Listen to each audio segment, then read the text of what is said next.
Hello friends, எல்லோரும் எப்படி இருக்கீங்க? இன்றைக்கி நம்ம பார்க்க போகிற ரெசிபி என்னென்னா கோகோனட் மில்க் வச்சு புலாவ். Coconut milk pulao. இப்போ ஃபஸ்ட்டு நம்ம அதுக்கு தேவையான பொருள் பார்த்திங்கன்னா கீ, அதுக்கப்புறம் 2 ஏலக்காய், 2 பட்டை, 2 லவங்கம், அதுக்கப்புறம் புதினா கொத்தமல்லி வாஷ் பண்ணி வச்சுருக்கேன். அப்புறம் ஒரு 1/2 அன் ஹவர் முன்னாடி பாஸ்மதி ரைஸ் 1 டம்ளர் ஊற வச்சு வாஷ் பண்ணி வச்சுருக்கேன். தண்ணியை வடிகட்டிடுங்க.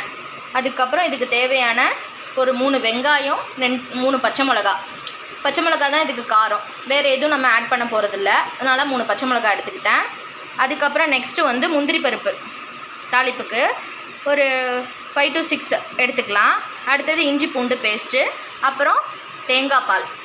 இதை வச்சு தான் நம்ம சிம்பிளாக செய்ய போகிறோம். தேங்காய் பால் வச்சு புலாவ். ஃபஸ்ட்டு நல்லா குக்கரில் கீ போட்டிருக்கேன்.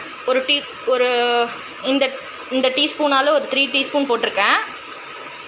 ஃபஸ்ட்டு இவ்வளோ போட்டுக்கோங்க. லாஸ்ட்டாக ஃபினிஷ் பண்ணதுக்கப்புறம் ஒரு 2 டீஸ்பூன் போட்டிங்கன்னா நல்லாயிருக்கும். போட்டுட்டு நெக்ஸ்ட்டு இந்த பட்டை, ஏலக்காய், லவங்கம் 3த்தையும் ஆட் பண்ணிட போகிறோம். கீ நல்லா சூடானோடனே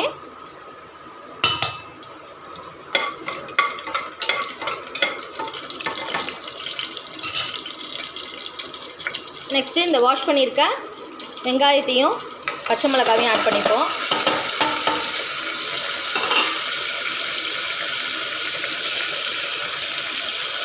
வெங்காயம் நல்லா கோல்டன் ப்ரௌன் கலர் வர வரைக்கும் கரட்டி விட்டுக்கணும்.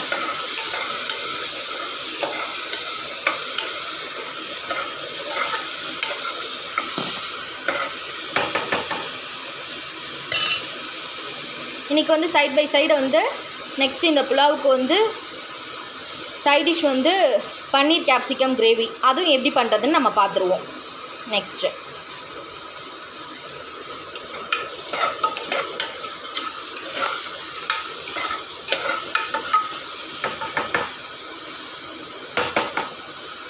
இதோட நீங்கள் வெஜிடபிள்ஸ் ஆட் பண்ணுறதுனாலும் வெஜிடபிள்ஸ் ஆட் பண்ணிக்கலாம், நல்லாயிருக்கும். நல்லா வதங்கிடுச்சு ஆனியன். இப்போ நம்ம முந்திரி பருப்பு ஆட் பண்ணிக்கிறேன்.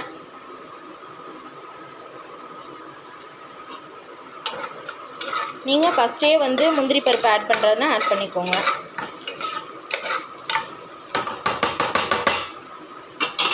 நெக்ஸ்ட்டு இஞ்சி பூண்டு பேஸ்ட்.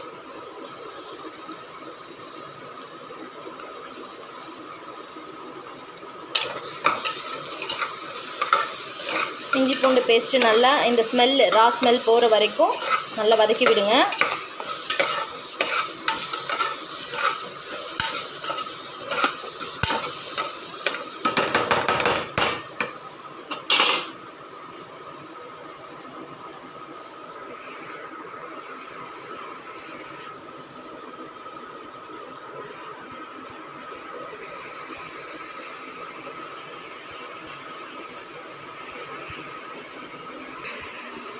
பாருங்கள், நான் இஞ்சி பூண்டு பேஸ்ட்டு இந்த ரா ஸ்மெல் போனோடனே ரைஸையும் இதுக்கு தேவையான உப்பையும் போட்டுட்டேன்.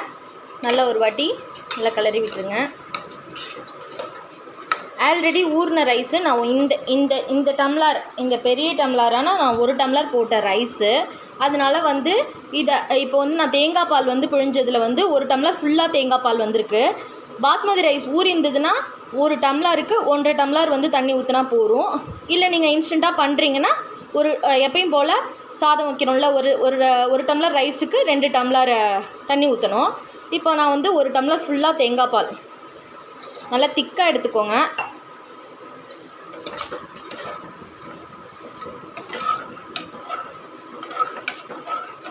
நான் இன்னும் ஒரு 1/2 டம்ளர் தண்ணி ஊற்றணும், அதனால் நான் தண்ணி ஆட் பண்ணிக்கிறேன்.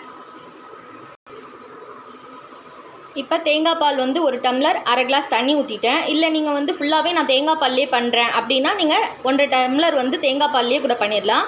மேலே புதினா கொத்தமல்லி ஆட் பண்ணிட்டேன். அவ்வளோதான், நம்ம மூடிட வேண்டியதான் குக்கரை.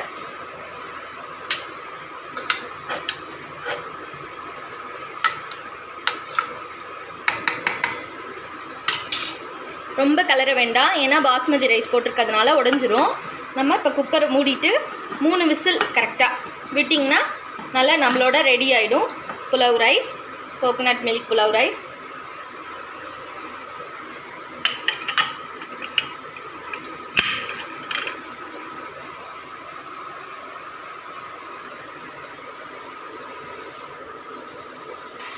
நான் சொன்னேன்னே நம்ம வந்து நெக்ஸ்ட் வந்து இந்த புலாவுக்கு வந்து சைட் டிஷ் வந்து பன்னீர் கேப்சிகம் கிரேவி. நான் வந்து ஃபஸ்ட்டு பன்னீரை வந்து சின்ன சின்னதாக கட் பண்ணி லைட்டாக பட்டர் போட்டு கடாயில் வந்து பட்டர் போட்டு கேப்சிகமையும் பன்னீரையும் ஃபஸ்ட்டு வறுத்து எடுத்துட்டேன். லைட்டாக ஃப்ரை பண்ணி எடுத்திருக்கேன். அதுக்கப்புறம் வந்து திரும்ப பட்டர் போட்டு 2 ஏலக்காய் 2 லவங்கம் பட்டை போட்டிருக்கேன். இது நல்லா ஹீட் ஆனோடனே நெக்ஸ்ட்டு வந்து இஞ்சி பூண்டு பேஸ்ட் போட்டு நம்ம நல்லா இந்த ரா ஸ்மெல் போகிற வரைக்கும் வறுத்துட்டு, இது வந்து பச்சையாக வந்து தக்காளி வெங்காயத்தை 2த்தையும் அரைச்சி வச்சுருக்கேன். இந்த பேஸ்ட் போட்டு தான் நம்ம கிரேவி பண்ண போகிறோம். பச்சையாக வெங்காயமும் தக்காளியும். இப்போ வந்து 4 வெங்காயம்னா 2 தக்காளி எடுத்துக்கோங்க, அந்த ரேஷியோவில் எடுத்துக்கோங்க. இது வந்து முந்திரி பேஸ்ட்டு. இந்த கிரேவி வந்து நல்லா லாஸ்ட்டாக ஒரு திக்னஸும் ஒரு நல்ல ஒரு செம்மையான டேஸ்ட்டு, நல்லா ஹோட்டல் ஸ்டைல் நம்ம ரெஸ்டாரண்ட் ஸ்டைலில் இருக்க மாதிரி இருக்கிறதுக்காக நான் கொஞ்சோண்டு முந்திரி பேஸ்ட் வச்சுருக்கேன். அடுத்தது மஞ்சத்தூள், கல் உப்பு வச்சுருக்கேன். அதுக்கப்புறம் கொத்தமல்லி, அப்புறம் மசாலா ஐட்டம்ஸில் வந்து கரம் மசாலா, அப்புறம் கொரியாண்டர் பவுடர் வச்சுருக்கேன், red chilli powder, Kashmiri chilli powder வச்சுருக்கேன், நார்மல் சில்லி பவுடர் இல்லை, கரம் மசாலா வச்சுருக்கேன். இவ்வளோ தான். இப்போ வந்து இது பட்டை லவங்கம் கிராம்பு நல்லா ஹீட் ஆனோடனே இஞ்சி பூண்டு பேஸ்ட் போட்டுற வேண்டியதான்.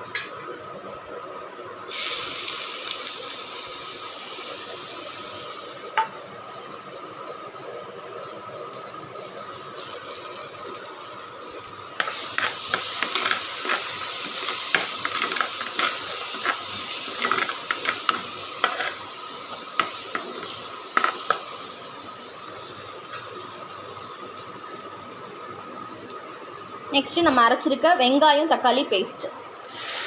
தண்ணிலாம் ஊற்ற வேணாங்க, தக்காளியில் ஆல்ரெடி தண்ணி இருக்கும். அதனால் நீங்கள் வந்து தண்ணிலாம் ஊற்றிடாதீங்க.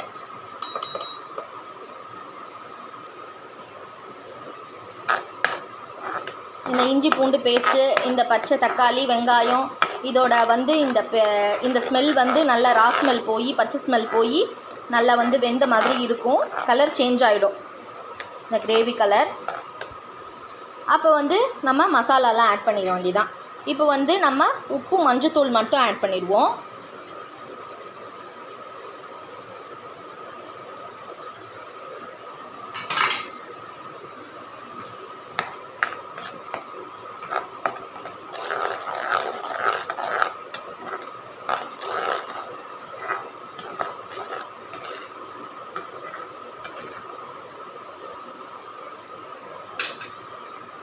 உங்களுக்கு பன்னீர் மட்டும் வேணும்னா பன்னீர் மட்டும் போட்டுக்கோங்க, இல்லை கேப்சிகம் போட்டுக்கிறதுனா ஆட் பண்ணிக்கோங்க. வேறு ஏதாவது கூட ஆட் பண்ணிக்கலாம், பேபிகார்ன் ஆட் பண்ணிக்கலாம், கிரேவிக்கு நல்லாயிருக்கும்.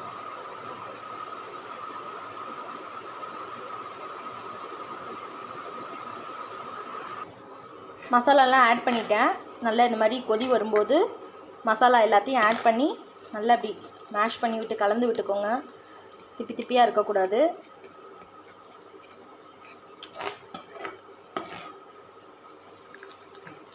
இந்த மாதிரி நல்லா நீங்கள் நல்லா தக்காளியும் வெங்காயத்தையும் நல்லா ஃபைனாக அரைச்சிக்கிட்டிங்கனாவே கிரேவி நல்லா சூப்பராக இருக்கும். இல்லை நீங்கள் வந்து இல்லை எங்களுக்கு வந்து வெங்காயம் தக்காளி முழுசாக வேணும் அப்படின்னா நீங்கள் கட் பண்ணி கூட போட்டுக்கோங்க.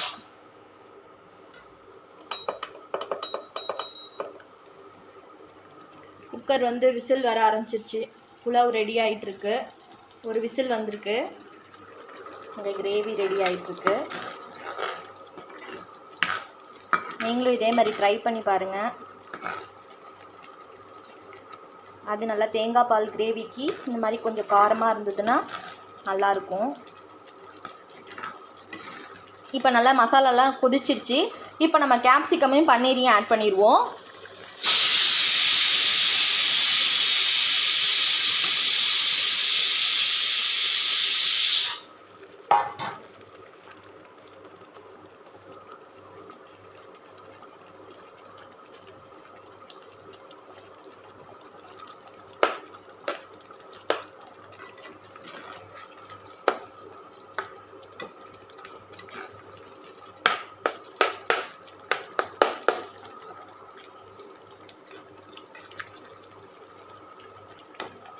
உங்களுக்கு ரொம்ப திக்காக வேண்டாம் கிரேவி அப்படின்னா கொஞ்சம் தண்ணி விட்டுக்கோங்க.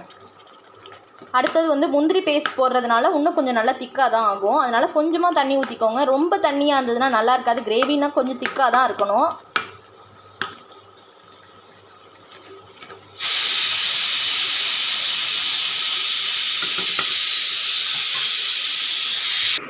கிரேவி நல்லா கொதிச்சிட்ருக்கு. இந்த டைமில் வந்து இந்த முந்திரி பேஸ்ட் ஆட் பண்ணிடுவோம். கன்ஃபியூஸ் பண்ணிக்காதீங்க. அதில் ஊற்றுனது தேங்காய் பால் பேஸ்ட்டு, புலாவில் ஊற்றுனது. இது முந்திரி பேஸ்ட். ஓகே,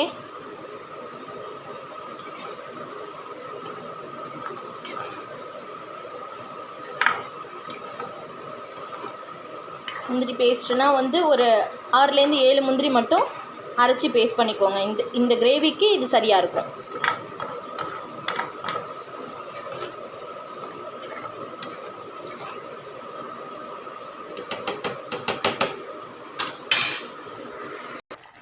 நம்ம கிரேவி இது மாதிரி நல்லா கொதித்து வரப்போ நம்ம கிரேவி ரெடியாக ஆயிடுச்சு.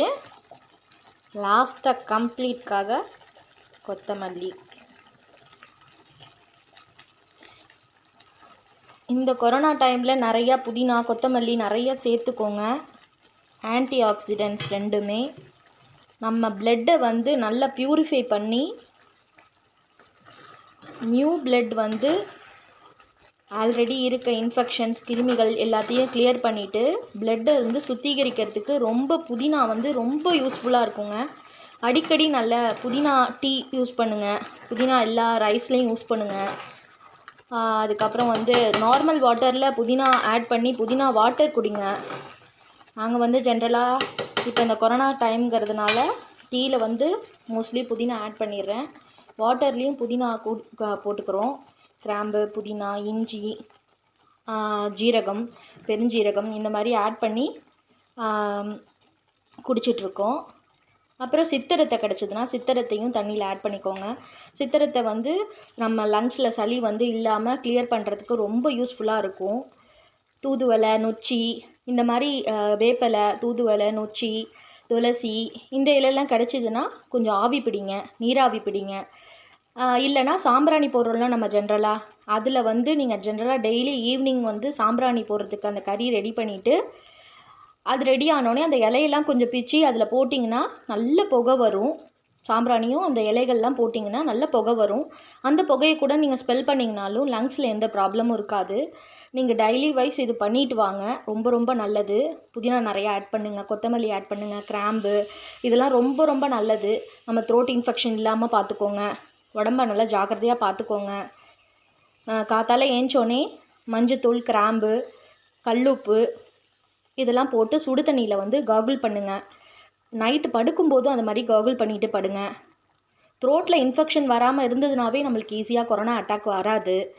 அதுக்கப்புறம் நெக்ஸ்ட்டு வந்து குடிக்கிறது வந்து சுடு தண்ணியாகவே குடிங்க. இல்லை எங்களுக்கு கொஞ்சம் அல்சர் ப்ராப்ளம் இருக்குது அப்படின்னா காத்தாலே கொஞ்சம் சுடு தண்ணி போட்டு ஆறுன சுடு தண்ணி குடிங்க. சுடு தண்ணியில் இதெல்லாம் கொஞ்சம் ஆட் பண்ணிக்கோங்க. ஜீரகம், பெருஞ்சீரகம், சித்திரத்தை, அரிசி திப்பிலி இதெல்லாம் கொஞ்சம் ஆட் பண்ணிக்கோங்க. ஆட் பண்ணிவிட்டு நீங்கள் வடிகட்டியும் குடிக்கலாம். இல்லை அடியில் வந்து அது போய் தங்கிடும். அழகாக நீங்கள் வந்து அந்த வாட்டரை டெய்லி வைஸ் யூஸ் பண்ணிவிட்டு வாங்க. கொரோனாலேருந்து எல்லோரும் நல்லா ரிலீஃப் ஆகி எல்லோரும் நல்லபடியாக இருக்கணும் நான் நல்லா வேண்டிக்கிறேன். இருங்க, நம்ம ரைஸ் ரெடி ஆகிட்டு கிரேவியும் ரெடி ஆகிடுச்சு. எப்படி இருக்குன்னு பார்ப்போம். பாருங்கள், நம்ம ரைஸ் செம்மையாக ரெடி ஆகிருக்கு. பாருங்க ரெடி இருக்குது பாருங்க, சூப்பராக இருக்குது. நல்லா உதிரி உதிரியாக இருக்குது. நீங்கள் ஊற வச்சிட்டிங்கன்னா 1 கிளாஸுக்கு 1.5 கிளாஸ் தண்ணி ஊற்றுங்க போதும். ஊற வைக்கலைன்னா 2 கிளாஸ் தண்ணி ஊற்றுங்க. நல்லா உதிரி உதிரியாக சூப்பராக வந்திருக்கு. நீங்களும் ட்ரை பண்ணுங்கள். எனக்கு இந்த லாக்டவுன் டைமில் என்ன செய்கிறது அப்படின்னு சொல்லி கஷ்டமாக இருக்கும். காய்கறி வாங்க போனாலும் கொரோனா வருதுன்னு பயமாக இருக்கும். இந்த மாதிரி வெஜிடபிள்ஸ் இல்லாமல் நம்ம வீட்லேயே சிம்பிளாக செஞ்சு சாப்பிட்லாம். நல்லா ஹெல்த்தியாகவும் இருக்கும். இஞ்சி பூண்டு பேஸ்ட்லாம் நிறையா ஆட் பண்ணிக்கோங்க. உடம்ப ஜாக்கிரதையாக பார்த்துக்கோங்க. கொரோனாலேருந்து ஈஸியாக எல்லோரும் சேஃபாக இருங்க. இன்ஜெக்ஷன் போட்டுக்கோங்க. எல்லோரும் தடுப்பூசி போட்டுக்கோங்க. சரி, நம்ம கிரேவி ரெடி ஆயிடுச்சு. நீங்கள் மறக்காமல் லைக் பண்ணுங்கள், ஷேர் பண்ணுங்கள், சப்ஸ்கிரைப் பண்ணுங்கள். இந்த பன்னீர் வந்து கொஞ்சம் ஹட்சன் பன்னீர் வாங்கினேன். ஃப்ரிட்ஜில் 2 நாளாக இருந்ததுனால கொஞ்சம் உடையுது. நான் எப்பயும் பன்னீர் வாங்கி வந்து ஃபஸ்ட்டு ஆயிலில் போட்டு நல்லா ஃப்ரை பண்ணி எடுத்துப்பேன். இந்த வாட்டி வந்து கொஞ்சம் உடையிறதுனால இப்படி தெரியுது. நீங்கள் வந்து ஃபஸ்ட்டு பன்னீரை வந்து நல்லா ஃப்ரை பண்ணிக்கோங்க ஆயிலில் போட்டு. அதுக்கப்புறம் பண்ணிங்கன்னா இந்த மாதிரி உடஞ்சி வராது. இது ரொம்ப நாள் ஆயிடுச்சுன்னு நினைக்கிறேன். ஆனால் எக்ஸ்பயர் டேட் பார்த்தேன், எக்ஸ்பயர் டேட் முடியல. அவங்க ஆல்ரெடி இப்போ லாக்டவுன் டைம்ங்கிறதுனால வந்து நான் பார்த்துட்டு தான் வாங்கினேன். இந்த மாதிரி உடையக்கூடாது. இந்த மாதிரி உடஞ்சதுன்னா டேஸ்ட் இருக்காது. குழந்தைங்களாம் வந்து முழுசாக பன்னீர் எடுத்து அப்படியே சாப்பிட்ணுன்னு நினைக்குவாங்க. அதனால் வந்து இந்த மாதிரி உடையாமல் பார்த்துக்கோங்க. அது மாதிரி புளிக்கக்கூடாது. நீங்கள் பன்னீர் வாங்கிட்டு கொஞ்சம் வந்து ஓப்பன் பண்ணி டேஸ்ட் பண்ணி பாருங்கள். புளிச்சதுனாலும் இந்த கிரேவி நல்லா இருக்காது. நான் ஆனால் டேஸ்ட் பண்ணி பார்த்தேன், புளிக்கலை. ஆனால் இந்த மாதிரி உடையுது.